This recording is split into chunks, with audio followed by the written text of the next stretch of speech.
বাজার হাট করা হয়ে গেছে, কারণ যেহেতু বাস ছাড়া হচ্ছে তো রাস্তায় টাস্তায় দাঁড়িয়ে বা হোটেলে পৌঁছে গিয়ে রান্নাবান্নার সমস্ত সরঞ্জাম নিয়ে নেওয়া হয়েছে। ঠিক আছে, চাল, পুঁই শাক, মাছের মাথা ভাতা দিয়ে হবে, ইলিশ মাছের মাথা দিয়ে। তো মাছ কাঁচা বাজার যেগুলো মাছ মাংস সেগুলো তো ওখানে গিয়ে কেনা হবে, যে বাজার সেগুলো করে নিয়েছে। সমস্ত সবজি টবজি, ধনে পাতা, বিনস, ওখানে চিপস দেখতে পাচ্ছ। আজকে রাতের যেমন মেনু আছে ডাবল ডিমের ঝোল, ডাল, ভাজা এসব, তো সেগুলো নিয়ে নিয়েছে। আর ওইখানে ওনারা এসে গেছেন ঠাকুর মশাই। ঠিক আছে, এখন বাস ছাড়া দেরি আছে, বাস এখনো এসে পৌঁছায়নি। তো এইখানে ডিমগুলোকে সেদ্ধ করে নেওয়া হচ্ছে। ওখানে টাইম কিছুটা বাজবে আমাদের। আর তার থেকেও বড় কথা হচ্ছে সেফ থাকবে, তাই না?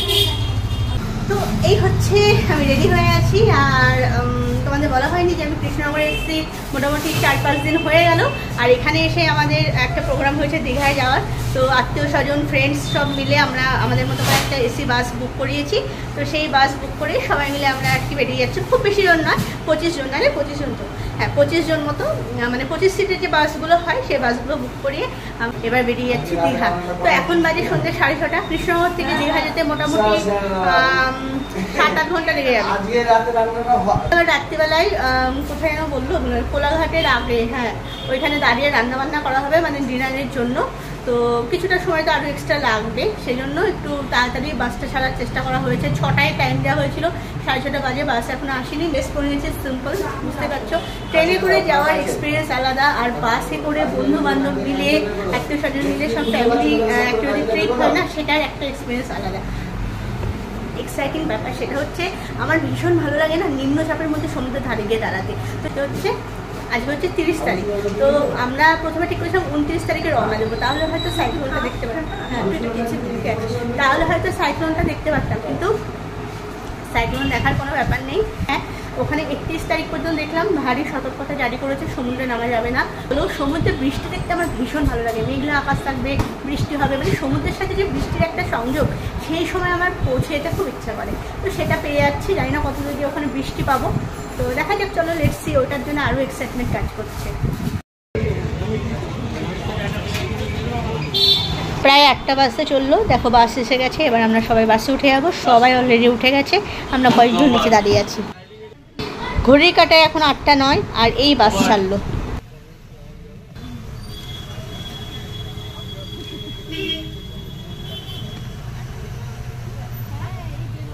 কৃষ্ণনগর থেকে দীঘা যাওয়ার দূরত্ব যেহেতু অনেকটাই, তো মোটামুটি 7টার মধ্যে বাস ছাড়লে অনেকটাই ভালো হতো। কারণ আমাদের যেহেতু নিজেরা অ্যারেঞ্জ করে যাওয়া, তো একটা সাইডে একটা ধাবায় দাঁড়িয়ে রান্নাবান্না করতে হবে, এটা একটা বড় হেডেক। তো যাই হোক, এগিয়ে যাচ্ছি, একটু রাত হয়ে গেল। আর দমদমে গিয়ে এয়ারপোর্টের সামনে দাঁড়াবো, ওখান থেকে একটা ফ্যামিলি উঠবে। বাসে ওঠার আগে আমরা কয়েকজন মিলে একটু ঝালঝাল করে ঝালমুড়ি মাখা মেখে নিয়েছিলাম। আর বাস থেকে এখন থেকে যে মানে লাঞ্চ, ডিনার আর ব্রেকফাস্ট সবই, স্ন্যাক্স সবই দেবে। তো তার মধ্যে একটা ঝালমুড়ি দিয়েছে, জলের বোতল দিয়েছে।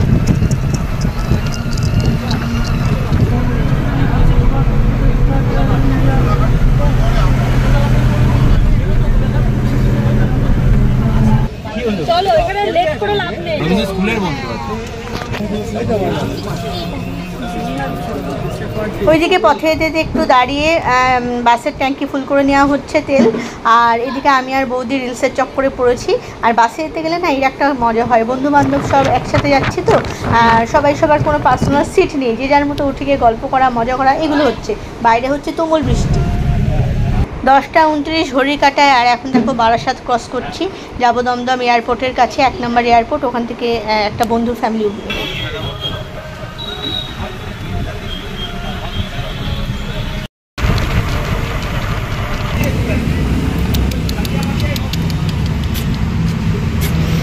এখানে একটা ধাবার সামনে দাঁড়ানো হয়েছে, এখন এখানে রান্না করা হবে। কটা বাজে দেখবে, দাঁড়াও, বিলিভ করবে না,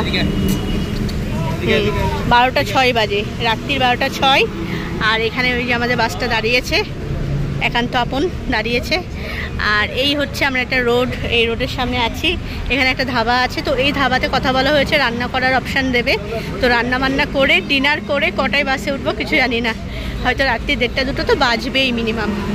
কাক ঝোড়ো হয়ে গেছি, তাহলে জার্নির একটা ধকল আছে। তো যাই হোক, কষ্ট করে যাচ্ছি। ইন্টারেস্টিং পার্ট যেমন সমুদ্রটা এনজয় করা নিম্নচাপের মধ্যে, আর একটা হচ্ছে জগন্নাথ টেম্পল, ওটাকে দেখা, জগন্নাথ টেম্পল দেখতে যাওয়া। তো সব মিলিয়ে ভালো লাগছে। এখন প্রায় 12:30 মতো বাজে, রাত্রি 12:30 হয়ে গেছে। রান্না চাপলো। তো এখানে আলাদা করে রুটি তরকা নেওয়া হয়েছে, কারণ রান্নার এখন অনেক দেরি। টুকটাক খিদে মেটানোর জন্য 2 প্লেট নেওয়া হয়েছে। তরকাটা কেমন করেছে?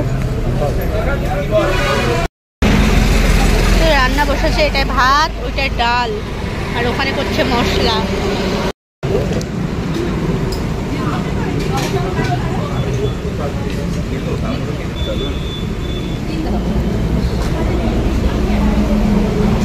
সব খাবার দাবার চলছে, আমিও বসেছি।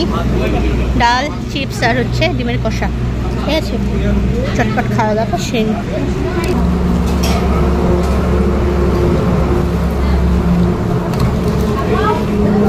যা খেয়ে তো খেয়ে নিয়েছে।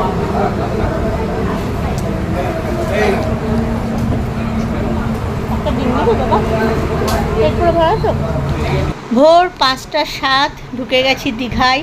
আর বিশ্বাস করো, দীঘাতে ঢুকে না সমুদ্রের ওই পাশ দিয়ে যে সি বিচটা দেখা যাচ্ছে, চোখে পড়লো, ভীষণ ভালো লাগছে। চলো এগিয়ে যাই নিউ দীঘাতে আমাদের হোটেল।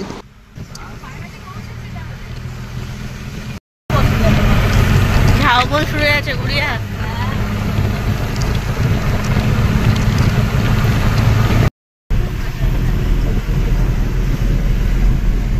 তো আমরা এই 5:30টার পরপর হোটেলে এসে ঢুকলাম। আর ঢুকে ভীষণ ভালো লাগছে। হোটেলটা অনেকটা বড়, সব ঘরটা সেট করা হয়ে গেছে। এইটা আমাদের রুম পেয়ে গেছে, পরে এক সময় তোমাদের রুম টুর দিয়ে দেবো। আর সবার ঘরেই এসি ঘর নেওয়া হয়ে গেছে, আর যে যার মতো শিফট করে গেছি, ঠিক আছে। অনেকক্ষণ এসে গেছে, এখন বাজে সকাল 6টা। তো প্রায় 1 ঘন্টা 1.5 ঘন্টা হয়ে গেল। এসে একটু রেস্ট ফেস্ট নিলাম, ব্রাশ ট্রাশ করলাম, করার পর এখন আজকে ওয়েদারটা ভীষণ ভালো। বাইরেটা দেখতে পাচ্ছ, জানলা ফাল্লা খুলে দিয়েছি। 10টা থেকে যেহেতু চেক-ইন, তো আমরা যেহেতু অনেকটা দূর থেকে আসছি, তো আমাদের মানে আমরা 5:30টায় এসেছি, 5:30টায় এন্ট্রি করতে দিয়ে দিয়েছে। তো 10টা বাজলে তারপরে রিমোট দেবে, এসি রিমোটগুলো পাবো। তো জানলা ফাল্লা খুলে দিয়েছি। ওই দিক থেকে যা সুন্দর হাওয়া আসছে না, ওই পাশটা হচ্ছে সমুদ্র, তো ওই পাশ থেকে যা সুন্দর হাওয়া আসছে, তাদের মনে হচ্ছে এসি না চালালেও হয়। তো ভীষণ ভালো লাগছে আজকে, সবচেয়ে ওয়েদারটা ভীষণ ভালো লাগছে। ওই এতে সমুদ্র ধারে যাবো, 6টা বাজে। একটু গড়াগড়ি খেলাম, চাটা খাওয়া দাওয়া হলো। এখন এই ভোর থাকতে থাকতে একটু সমুদ্রের সাথে দেখা করে আসি। ঘরে বসে কি হবে, কি বল। তো এই হচ্ছে আমাদের পরপর সব রুম পেয়েছে। ওই দেখতে পাচ্ছ বৌদি আসছে, আমার হাজব্যান্ড আসছে। তো ওদের ঘরটা ওখানে, আমাদের ঘরটা এখানে। পাশে আরও 2টো ফ্যামিলি আছে, ঠিক আছে। এখানে বন্ধুদের ফ্যামিলি রয়েছে। আর এটা একটা কমন ব্যালকানি। তো হোটেলটা বেশ ভালোই লাগছে। খোলামেলা বড় সড়ো ঘর দেখতে পেলে তোমরা। তো কী হলো, জামা কাপড় মেলছো, এখানে দড়ি করে দিয়েছে। বা দেখো ব্যালকনিটা কত বড়। আমাদের ক্লিপ আনা হয়নি, ক্লিপ কিনবো বেরিয়ে। জামা কাপড় তো ভিজবেই, মেলতে হবে। তো হোটেলটা অনেকটা বড়, দেখতে পাচ্ছ, পুরোটা কাঁচ দিয়ে এইভাবে করা। ভালো লেগেছে হোটেলটা, ভীষণ ভালো লেগেছে। হ্যাঁ হ্যাঁ, এরপর আবার হাওয়া শুরু হলে, একটু পরে হাওয়া শুরু হবে, দেখবে। দরজা খুললে ঠান্ডা লাগবে। দেখেছো, এই লনটায় বসলেও কিন্তু অনেকটা সময় কেটে যাবে।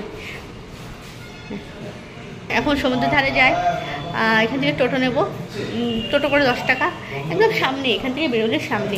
নিউ দীঘাতে আমরা রয়েছি, তো নিউ দীঘাতে সি বিচটা যাবো ভাবছি, ঠিক আছে।